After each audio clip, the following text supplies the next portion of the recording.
पेश है उर्दू अफसाना कैनवस। तहरीर मोहन यावर, आवाज साहिल इकबाल। पॉल ने कॉफी के कड़वे और कसीले घूंट भरने के बाद उस तखैल को गिरफ्त में लेने की कोशिश की जो सिगरेट के धुएं की तरह उड़ा जा रहा था। सिगरेट, तखैल और जिंदगी।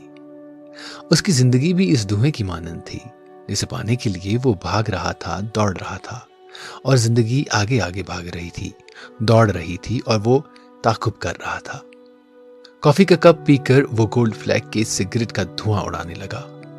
फिर उसने फाउंटेन पेन से एक स्केच बुक पर चंद खाके उबारे जो उसके जहन के स्पॉट सड़क पर दौड़ रहे थे। उसने एक कप कॉफी का और ऑर्डर दिया। जब भी उसके पास पैसे होते वो कॉफी जरूर पीता और कॉफी के साथ गोल्ड फ्लैग की नस्ब डिबिया जरूर फूंकता। यूं तो उसे आमतौर पर बीड़ी में ही मजा आता था।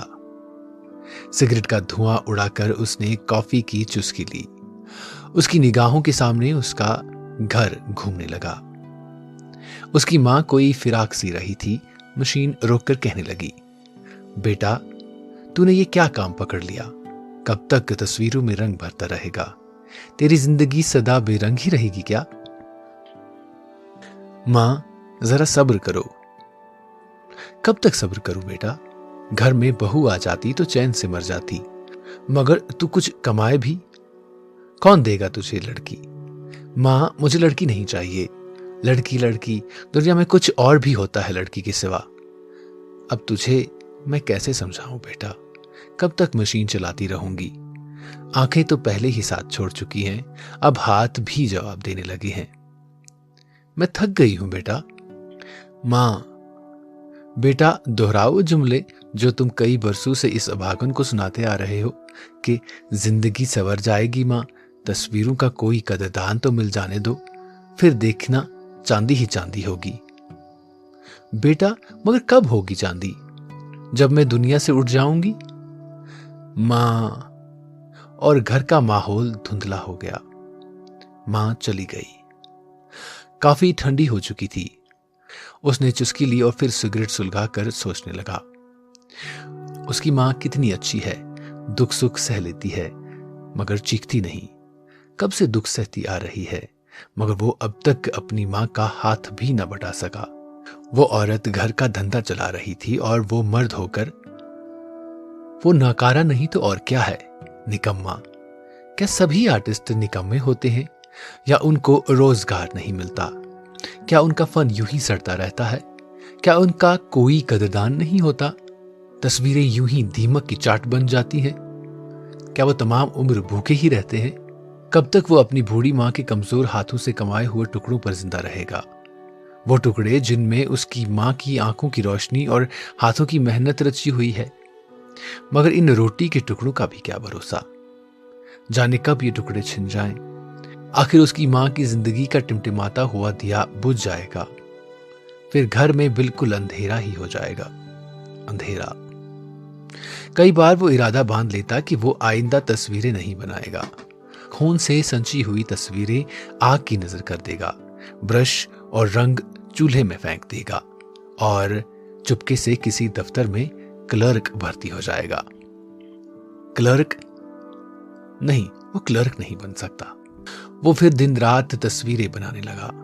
उसने ऐसी तस्वीरें भी तैयार की जिनका तखैल अछूत था और रंगों में जिंदगी थरथराती नजर आ रही थी। मगर ये तस्वीरें लोगों को पसंद नहीं आ सकी। वो खाकों को समझ न सके। चंद एक तस्वीरें रसायल व जरायद में शामिल हो गई, चंद एक फरोख्त भी हो गई, जिनसे इसने तस्वीरों की जिंदगी की गाड़ी को आगे धकेला और इस तरह ये गाड़ी चलती रही। इसने अपने सर को झटका दिया और नया सिगरेट सुलगाकर सोचने लगा कि वो दिन जरूर आएगा जब इसका काम हर एक की जुबान पर होगा। हर घर में इसकी तस्वीर लटक रही होगी। वो दिन दूर नहीं, इसे यकीन था कि वो दिन आकर रहेगा। मिस्टर पॉल, आप जानते हैं कि इसके पास बैठे हुए किसी शख्स ने इसकी सोच की कड़ी को तोड़ते हुए कहा, जी क्या आप नहीं जानते कि 12 दिसंबर को आर्ट एग्जीबिशन हो रहा है? Art exhibition? मगर कहां? गवर्नमेंट आर्ट एम्पोरियम में, और सुना है कि बड़े बड़े नामी गिरामी आर्टिस्ट इसमें हिस्सा ले रहे हैं। क्या आप भी वहां अपने शाहकार की नुमाइश करेंगे? शाहकार? और पाल ने जल्दी से बिल चुकाया और तेजी के साथ अपने घर की तरफ हो लिया। घर पहुंचकर वो रंगों की दुनिया में बैठकर सोचने लगा। भगवान ने उसकी सुन ली। अब वो इनामी मुकाबले में अपने शाहकार पेश करेगा और दुनिया इसके आर्ट का लोहा मान लेगी। वो रंग और ब्रश लेकर कैनवास पर खाके उबारने लगा। उसने कई खाके बनाए और कई अधूरे छोड़ दिए। उसने कई दिन और कई रातें एक अछूत तखैल को कैनवास पर उतारने में सर्फ कर दिए। माँ कहती, बेटा तू किस ख्याल में डूब गया? पहले रोटी तो खा ले, फिर बनाना तस्वीरें। आज तक तुम्हारी तस्वीरों ने क्या दिया है तुम्हें जो अब देंगी? माँ, मुझे भूख नहीं है। भूख नहीं है? चेहरे का रंग बदल गया है। जरा अपनी सूरत तो देखो आईने में, और तू कहता है कि भूख नहीं है। माँ, मुझे तंग न करो। और वो ब्रश चलाता रहा। दिन गुजर गया, रात आई और उसकी आंखों के गर्द स्याह हल्के गहरे होते गए।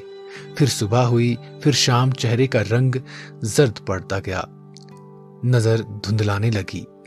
फिर सुबह, फिर शाम, और उसने अपनी तस्वीर मुकम्मल कर ली। कैनवास पर पर्दा गिरा दिया। माँ दुआ मांग, तेरा बेटा जिंदगी के मुकाबले में कामयाब हो। और माँ ने शफकत भरा हाथ उसके सर पर रख दिया। जुग जुग जियो मेरे बेटे। गवर्नमेंट आर्ट एम्पोरियम जगमगा रहा था। आर्टिस्ट चहक रहे थे, नफीस और बढ़िया सूटों में मलबूस, बालों को तरतीब से संवारे हुए। और पाल, जिसने खदर का मैला सा कुर्ता और पजामा पहन रखा था और ऊपर खदर की जैकेट, सर के बाल बिखरे हुए और परेशान, बड़ी हुई शेव, आंखें वीरान और चेहरे जर्द जैसे हल्दी। पाल का मजाक उड़ाया जा रहा था, फब्तियां कसी जा रही थी। ये आर्टिस्ट,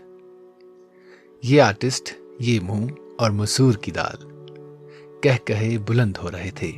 ये आर्टिस्ट पागल, नंगा, इसका आर्ट। और पाल तमाशा बना हुआ चुपचाप अपनी तस्वीर के पास बैठा रहा, मगर उसका दिल धड़कता रहा, फिर डूबने लगा। आंखों के सामने अंधेरा छाने लगा। उसकी तस्वीर का नंबर आ चुका था। पर्दा उठ गया।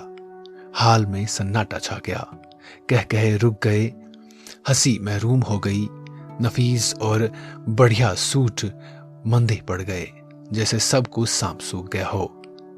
पाल की तस्वीर स्याह और तारीख रात, एक झोंपड़ी, तस्वीर पर गर्द जमी हुई, टिमटिमाता हुआ दीपक, कैनवास पर सिगरेट का धुआं और नीम जान आर्टिस्ट, बिखरे हुए रंग, सूखे ब्रश और लाठी टेकती हुई एक बुढ़िया। तमाम आर्टिस्टों की तस्वीरें मंदी पड़ गई और सबों के चेहरों के रंग उड़ गए और एक दूसरे का ताज्जुब से मुंह देखने लगे। और पाल की नजर अपनी तस्वीर की तरफ लगी हुई थी और सिगरेट जलकर उंगलियों तक पहुंच चुका था।